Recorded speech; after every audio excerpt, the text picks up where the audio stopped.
Welcome everyone. In today's session, we will discuss with the next topic which comes in the chapter, that is plant breeding for disease resistance. So in the previous two lectures, we have understood what is plant breeding, right? So animal breeding, plant breeding are the new techniques which will help us to improve the yield, which will help us to generate the plants with disease resistance, stress resistance, water resistant, all those things. Now in this topic, we are going to do plant breeding for developing disease resistance in plant. We are going to do plant breeding for developing disease resistant in plant. Now what are the agents which cause diseases? They are called pathogens. Now whom to call them as pathogens means bacteria are pathogenic, fungi are pathogenic, viruses are pathogenic. That's what NCERT says. Wide range of fungi, bacteria and viruses, they act as pathogens, they cause diseases and they affect the yield of our crops, agricultural crops, cultivated crops. Understood, children? So wide range of pathogens like bacteria, fungi and viruses, they affect the yield of the cultivated plants. Now in that para last they have given us bacterial diseases, fungal diseases and viral diseases.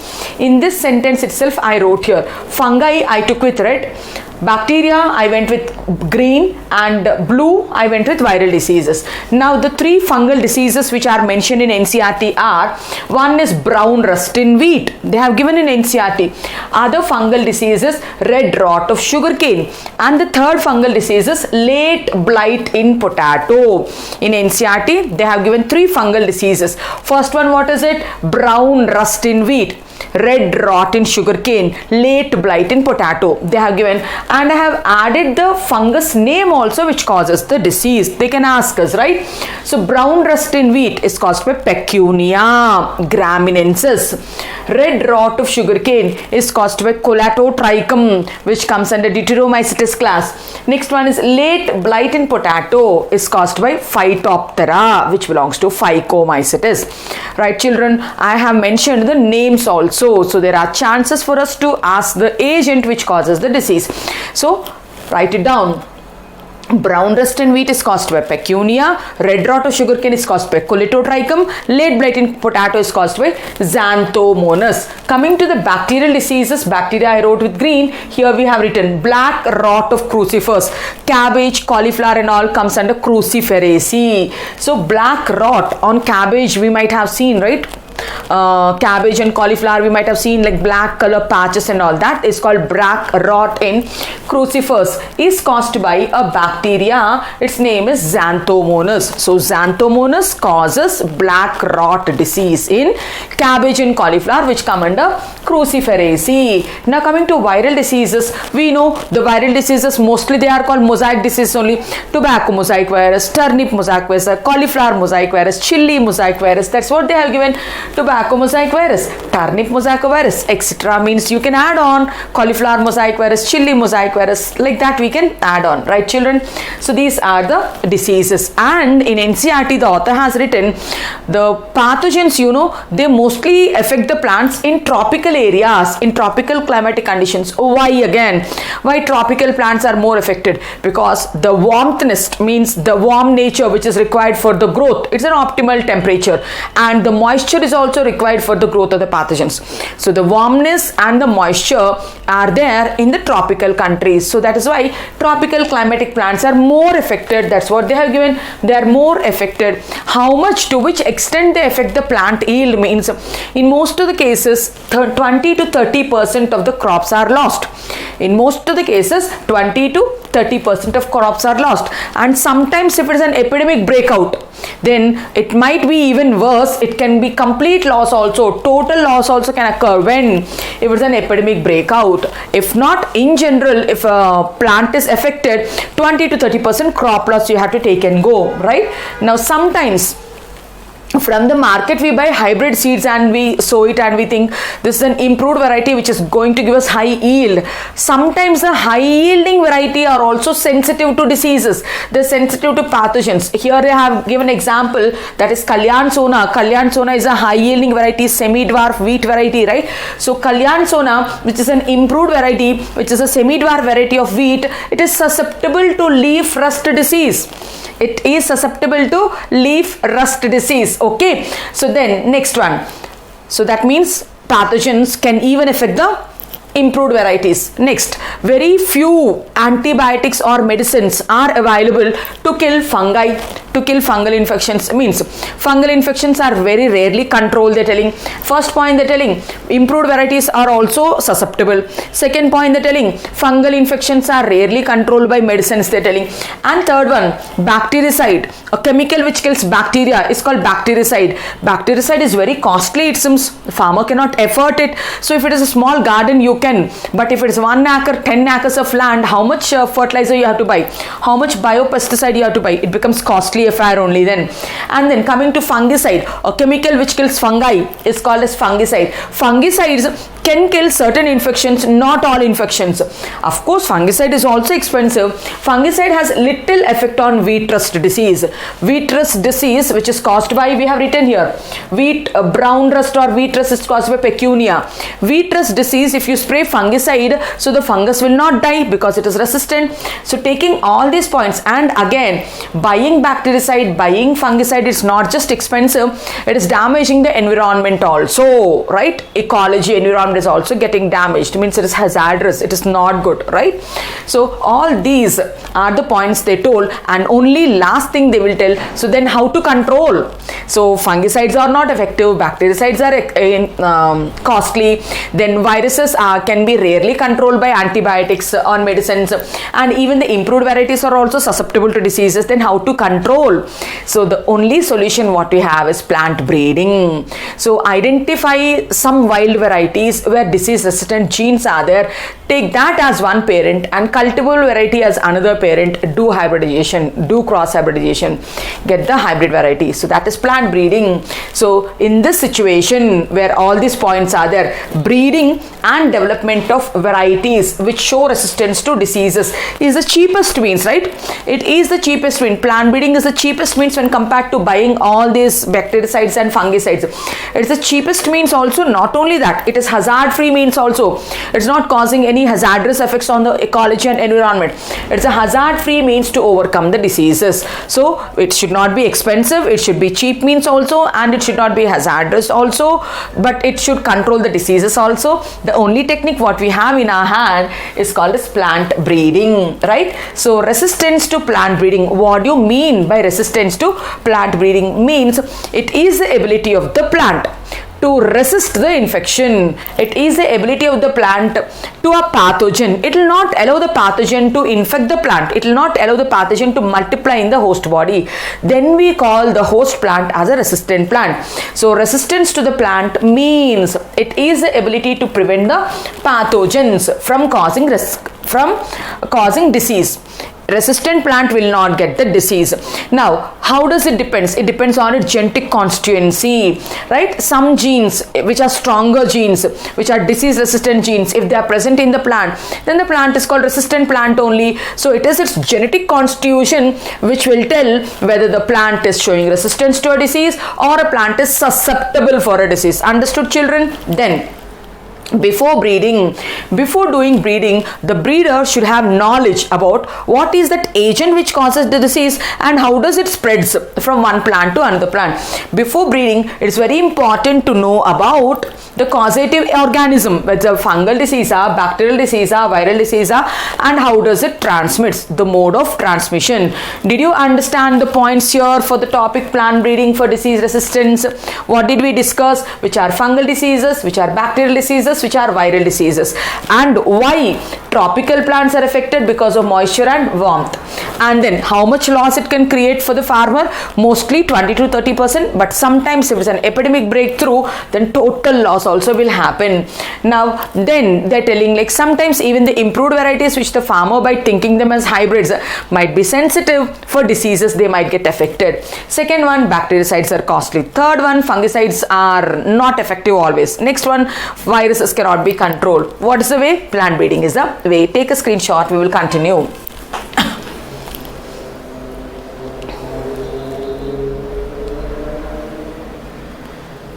Right. Now let us talk about plant breeding. So for doing plant breeding, there are two ways. One is a conventional breeding method. We have seen the 5 steps of conventional breeding, right? So what do you mean by conventional breeding? Where we have to collect the germ plasm collection, then evaluation for superior parents, then cross hybridization between the selected parents, afterwards selection of recombinants. The last step will be testing and commercialization of the varieties. So that comes under conventional plant breeding. That is one way to do plant breeding. The other way is called as mutational breeding. We subject the plant to mutagens, to chemicals, to physical radiations. Purposefully we induce mutations and we change the genome. So sometimes when we are changing the genome, the genes might turn to be disease resistant genes. That is another way, right? So breeding can be carried out mainly by 2 techniques. Some other techniques are also there. We will write down. Breeding can be carried by, as I told you, the first method is conventional breeding technique and the other method is called mutational breeding technique. Let us write down. Plant breeding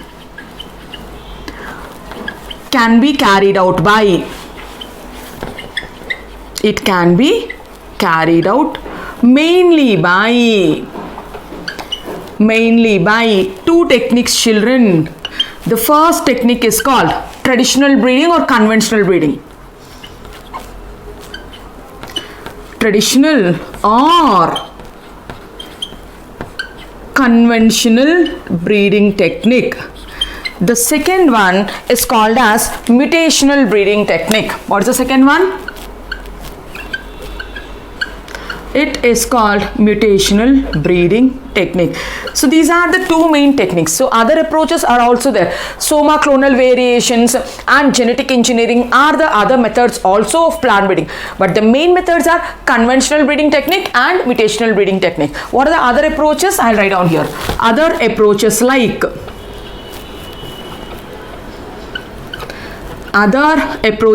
what are the other approaches? I told one is Soma clonal variations is one method.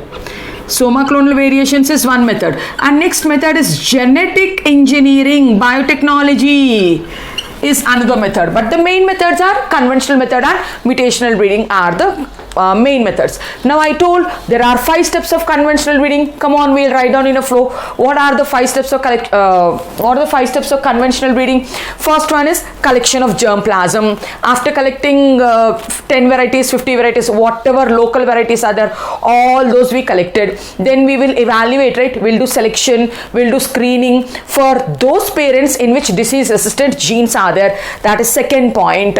After that, what will we do? We will take 2 parents, those 2 parents are hybridized. They are hybridized for getting the disease resistant characters. Hybridization is the third point.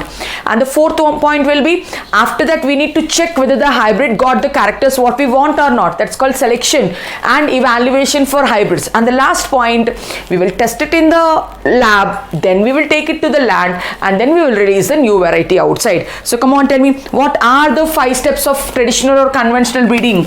So the 5 basic steps are the same. Earlier also we studied.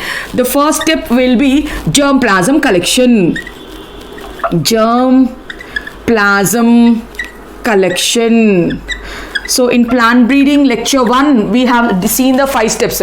First one is germ plasm collection. Whatever the varieties are there for that particular plant, we will collect all of them. That's called germ plasm collection. After collecting them, we will select and we will screen for disease resistant genes which are present in the plants, which will be our parents. So second step will be selection. You can do selection or Screening. For what are you selecting? For what are you searching? Screening for disease resistant genes. For disease resistant genes. You are trying to find out the parents in which the disease resistant genes are there. So ultimately you have located two plants in which disease resistant genes are there, right? Then you will do cross hybridization between them, hybridization between the selected parents. What's the third step? The third step will be hybridization between selected parents. Now who are parents who are having disease resistant genes? Are parents. Then we have done hybridization. After hybridization we want to see whether these characters are reflected in the progeny or not. So again comes selection and evaluation for hybrids having disease resistant genes. So I am going fourth point here. The fourth point will be selection and evaluation. Selection and evaluation of progeny for disease resistant genes. For disease resistant genes. So we will select and we will identify the progeny in which the disease resistant genes are there, then test it in the lab and then release it into the farm as a new variety. Commercialize it. What is the last step? The last step will be testing and release and commercialization of the new variety. So we know all these things, we are aware of all these points. What are these 5 basic steps? Where do they come under? Traditional breeding or conventional breeding, right? And in NCERT they have given a table. They have given a table where they will tell, so some cultivated plants which are produced by using this conventional breeding, they have given 5 varieties. We will look at that table also. For that, shall I rub it off? We need space here. So here itself I'll write, what's the 5th step? The 5th step is testing and release. I'll write testing and release of new variety. I wrote here. Now I'm going to show the table which are the plants which are produced by conventional breeding. What are the names they have given? To which diseases do they show resistant? To which diseases do they show resistant? We'll take down the table. The first one we have to write down the crop, and the second one we have to tell the variety name, and the third one resistance against which disease we are going to write. Okay, the third one will be resistance to disease. Now I have to tell here that whatever we are going to write here, you have to mug it up, right? So then for mugging up also we need to understand, we need to make some code so that it will be easy for us to remember. So 5 plants we are going to write them. So their order what NCERT has given is, first they have given wheat, second they have given brassica, and third one they have given cauliflower, and the fourth one they have given cowpea, and the last one they have given chili. So how will we remember these 5 plants here? Okay, so NCERT is published by Delhi, means northern part of India. So North Indians, what's the staple food is roti, right? Chapati. So means it's with wheat only. So without wheat their day will not go. So that's why wheat comes first. And we eat amaranthus, gogu and all those things, right? But they cook in mustard oil, and mustard is called brassica. So they eat mustard leaves also, right? They tell sarson ka saag, right? So like that we will remember brassica also. So they made chapati, and in that chapati they made dal in which this mustard leaves are there, brassica is there. And then so they'll make cauliflower also. So in cauliflower, carrot and all is more cultivated in northern parts of India when compared to southern parts. So they have made one dal which is of brassica, and they made cauliflower curry also. And which type of milk? Cow milk or buffalo milk they they drink? They drink cow milk. So cowpea came here, and chili should be added, right? They make chili pickle also. South Indians, they don't make chili pickle, but they are stuffed chili, red chili, like different chili pickles they have. So in that order, keep North Indians in mind so you can easily remember this order. What is that? They eat wheat and they make dal and all with brassica, means sarson. And third one is they eat cauliflower more when compared to South Indians, and cow's milk they drink, and chili pickle they make, like that you remember. Then coming to the varieties name. So wheat variety, they named it as Himgiri. Wheat variety, they named it as Himgiri. Brassica variety, they named it as Pusa. See, for all the plant breeding varieties, Pusa they can keep it as a common word. Pusa comes means it's a plant breeding variety. Pusa Swarnim. Okay, they have given Karan Rai, we can also call Karan Rai. Okay, then cauliflower, the variety names what they have given for cauliflower are Pusa Subra and Pusa Sadabaha. Pusa Subra we'll write first. Pusa Subra, and next one is Pusa Snowball, K1. These are the variety names they have given. For cowpea, they have taken Pusa Komal and Komal, no, Kevo. And for chili, it is Pusa Sadabahar. I'll tell you how to remember also. So wheat, it mostly grows in the like hilly areas. So Him is a hilly area, Giri is also a mountain hilly area only. So wheat variety, it's a North Indian variety, hilly variety, so that's why they told the variety name is Himgiri. The variety name is Himgiri. Which disease we will write down here?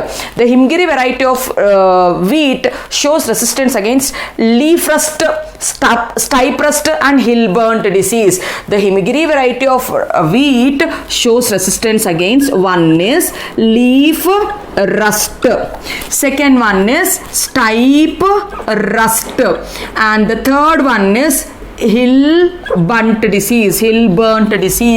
So leaf, if it gets rusted, so then it's an infected plant. And if the stipe means rice inflorescence, wheat inflorescence, the inflorescence is called stipe. The stipe gets rusted means wheat also got rusted. Third one is hill burnt. The complete plant will appear as a burnt appearance, right? So now this Himgiri variety which they have produced for wheat is showing resistance against three diseases: leaf rust, stipe rust, hill burnt. Second one is Brassica. I told you, rye, mustard. Brassica, two varieties they produced. One is called Pusa Swarnim and Karan Rai, which shows resistance against white rust. Okay, which shows resistance against white rust. Now they eat mustard leaves, sarson ka saag they tell. So on the mustard leaves, behind the mustard leaves we can see white colored patches on the mustard leaves. That's called white rust. So white rust in mustard is prevented in this variety called Pusa Swarnim and Karan Rai. Now coming to excuse me, cauliflower. Cauliflower, if you see, if it is fresh, it's as pure, right? Subra, and it's like a snowball, like that you remember. Pusa Subra, Pusa Snowball, K1 are the varieties of cauliflower which shows resistance against curl blight, right? So what is that resistance these two show? They show resistance against curl blight. Okay, and next one is black rot disease also. It shows resistance against curl blight also and black rot also. Curl blight, black rot also. Now I told you on cauliflower black color dots will be there. That's called black rot disease. Now Pusa Subra, Pusa Snowball shows resistance against black rot disease. Curl blight, black rot disease also they show resistance. Coming to cowpea amma. Cowpea, they named the variety as Pusa Komal. Cow is Komal when compared to buffalo. In that manner you remember. Cowpea, they named it as Pusa Komal, shows resistance against bacterial blight. It shows resistance against which disease, children? It shows resistance against bacterial blight. Okay, so for wheat we are remembering it is rust, whether it be leaf rust or stipe rust or hill burnt. For brassica we are seeing that behind the leaf they are white colored rust. For brassica it is white rust.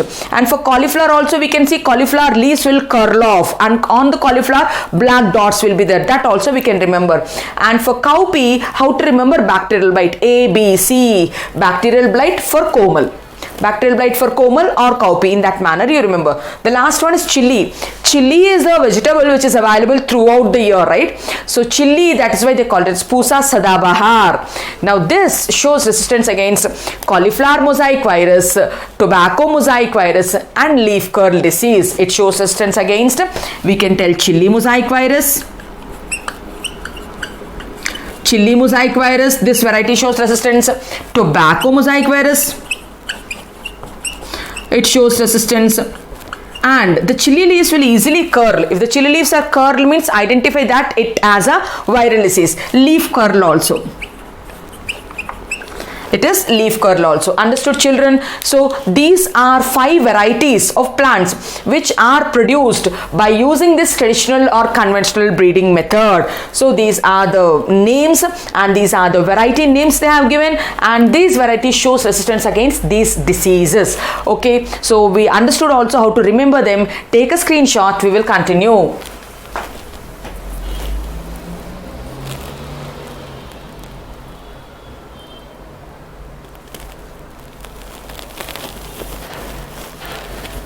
Right, but what is the major problem of conventional breeding? The major problem of conventional breeding is you will collect the germplasm, but when you are screening for germplasm, you should find out the parent in which the disease resistant gene is there, right? So sometimes if you don't find the disease resistant gene, then you can't work out with conventional breeding. So the major constraint of conventional breeding is limited number of disease resistant genes present in the wild varieties. So then in that case we cannot do conventional breeding, then we have to switch over to the next plant breeding technique, which is called as mutational breeding. So now let us talk about mutational breeding. Come on, tell me, when do we use or when do we go for mutational breeding? The major constraint of conventional breeding technique is limited number of disease causing genes present in the wild plants. We checked in the germplasm collection screening, we didn't get it, so then we have to switch on to the next method. What is that? Mutational breeding method. Now let us talk about mutational breeding and see in which varieties they have done mutational breeding. And if I ask you what is mutation, means you will tell it is a technique of subjecting the plant to mutations, right? So what is mutation? Mutation means changing the genomic sequence, changing the DNA sequence, right? We tell it as mutation. Now when we change it, when the genes are changed, sometimes luckily we get those genes which show resistance against diseases, right? So mutational breeding is our other source. What is mutation? It is the process in which genetic variations are created. No, we are creating variations in the genes through changing the base sequences of the genes. So let us write down what is mutation. Mutations, what are they? We are telling mutation is a process in which genetic variations are created. Mutation is a process by which genetic changes, right, variations, genetic variations are created. We create variations. How do you create variations? By bringing changes in their base sequences of the chain. By bringing changes in base sequences of the gene. ATGC are the bases. In those bases we cause mutations. Mutation is the process in which we bring variations. We create variations in the base sequence of the gene. So resulting in development of new character, right? So resulting in, what happens? Resulting in development of new characters or traits. We get new characters, we get new traits that are not found in parent. So when we do mutations, we get new characters which are not there in parents, that are not found in parents, that are not found in parents. So I tried to tell here what is mutation. Mutation is a process in which we bring genetic variations, means we are creating genetic variations in the base sequences of the gene so that it results in development of new characters, of new traits in these progeny which are not there in the parents. Now these mutations are of two types. The mutations which occur in the nature are called natural mutations. We are not involved there. So they are called spontaneous mutations. One type of mutations can be called as natural or spontaneous mutations. So naturally mutations will occur, spontaneously mutations will occur. The second type of mutations are induced. We are inducing it. So purposefully we are doing under plant breeding. That comes under induced mutations or artificial mutations. The second one will be artificial mutations, or we can call them as induced mutations. So natural mutations usually very rarely it occurs, right? It's a slow process. Now coming to artificial or induced mutations. Now what are you using to do mutation? The agents which cause mutations are called mutagens. The agents which cause mutations are called mutagens. Physical mutagens are also there, chemical mutagens are also there. If you are causing mutations by using a physical particle, that is called physical mutagen, by physical means. And if we are using any chemical to cause mutation, then that comes under chemical mutagens. Amma, what did I tell? Mutagens are the agents which cause mutations. Examples for physical mutagens are X-rays, gamma rays, UV rays are the examples. When you take the DNA, expose it to gamma rays, yeah, the sequence gets mutated. So examples for physical mutations are, mutagens are X-rays, UV rays and gamma rays. They cause variations. Coming to chemical mutagens, there are so many chemical mutagens. Mustard gas is a chemical mutagen. Acridine orange is a chemical mutagen. Base analogues also comes under chemical mutagens. So let me list down the examples of chemical mutagens. One is acridine.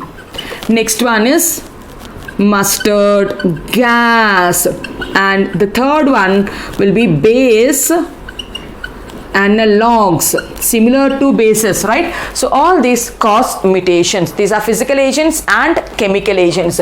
Now after mutation, whatever the plant we get, the product of mutation is called mutant. So what is mutagen? Mutagen means it is the agent which causes mutation. Agent which causes mutation. And I told you what is mutant. The product which is formed after mutation is called mutant. What is mutant? Product formed after mutation is called as mutant. Now after subjecting the plants to mutagens, we will check the mutants now. So the mutants are tested for disease resistant genes, right? So the mutants are tested. We are testing them. For what are you testing them? For disease resistant genes. For disease resistant genes. The mutants are tested for disease resistant genes. Now luckily if we get a mutant plant in which the disease resistant gene is there, you can take it and you can multiply. Directly you can multiply, or you can use it as a parent in plant breeding experiment. If you get the mutant which is having disease resistant genes, so two ways you can go. Directly use it for multiplication. We can be directly used for multiplication. You can directly use for multiplication, or you can use it as a parent in plant breeding, or can be used as parent. It can be used as parent in plant breeding. So we achieved, successfully we achieved. So we told there are some constraints with the conventional plant breeding, so that's why we switched to mutational breeding. Then we understood what is mutation, how many types of mutation also we understood, natural and artificial. Natural is also called spontaneous, artificial is called induced mutations, and artificial mutations are induced by using physical radiations or by using chemical mutagens. These are the examples for physical, these are the examples for chemical. Now the agent which causes mutation is called mutagen. The product what you get after mutation is called mutant. Now in the mutant plants we are checking by luck if we get any disease resistant gene or not. If you got it, then you can use it directly or you can use it as a parent for plant breeding experiments. Now we list down one example, so in which they have produced a plant by using mutational breeding. So we can tell in mung bean, right? In mung bean, they have produced a mung bean variety which shows resistance against yellow mosaic virus and powdery mildew. Mung bean, they have produced a variety by mutational breeding only which shows resistance against, it is showing resistance against, I told two diseases. One is yellow mosaic virus, one is yellow mosaic virus, other one is powdery mildew. So one variety of mung bean they have produced by mutational breeding, so which gain resistance against yellow mosaic virus disease also, powdery mildew disease also. Understood what we wrote on the board? Take a screenshot first.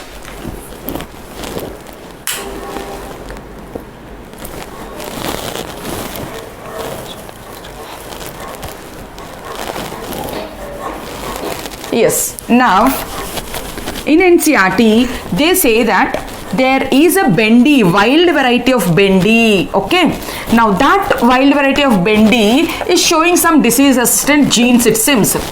The wild variety of bendy is showing disease resistant genes, but it gives very poor yield. Then what they have taken? They have taken that wild variety of bendy, right? Lady's finger. The name of the wild variety is Ebelmoschus. Its scientific name of bendy I am writing. So we popularly know it as lady's finger. Its scientific name is Ebelmoschus. Right? It is Ebelmoschus Manihotland. They did not give this in NCERT, so you can remember it, take it down. So a wild variety of bindi is there. It is called as Ebelmoschus Manihotland. It has disease resistant genes in them. So this wild variety has disease resistance genes. Okay, good only, but when coming to the yield, it is poor yielding, but poor yielding variety it is. It is poor yielding variety, so means you cannot take it directly. We want good yield also. Then what they have taken, you know, the gene from this Ebelmoschus Manihotland was taken from the wild variety. They introduced this gene into the cultivable variety. So then what the scientists have done? They have taken the gene which codes for disease resistance and they have introduced it into the cultivable variety of bendy. Into the cultivable variety of bendy. Cultivable variety of bendy name they have given in NCERT. It is Ebelmoschus esculentus. What is that cultivable variety name? Ebelmoschus esculentus. So they have taken the disease resistant gene from the wild variety which is called Ebelmoschus Manihotland and they have introduced into the cultivable variety of bendy which is called as Ebelmoschus esculentus and they produced a hybrid variety and then they got hybrid variety. The name of the hybrid variety, that bendy name is called as Parbhani Kranti. Now that new variety name which is showing resistance genes is called as Parbhani Kranti. Understood? So they have developed such type of techniques also. So we discussed the main technique is conventional breeding technique, but it has some constraints. So then we went to mutational breeding also. And in NCERT they have given some other techniques are also there. What are the other techniques? The other techniques are, one is Soma, clonal variations is another technique, and the last one is genetic engineering techniques. This much only they discussed. So the remaining part of somoclonal variations and genetics will be dealt in biotechnology chapters. So with this we completed plant breeding techniques for disease resistant. Right children? I think you understood the content. Now in the next lecture we'll talk about the plant breeding technique for developing nutritional values. If you like the content, like, share, subscribe to my channel. Thank you.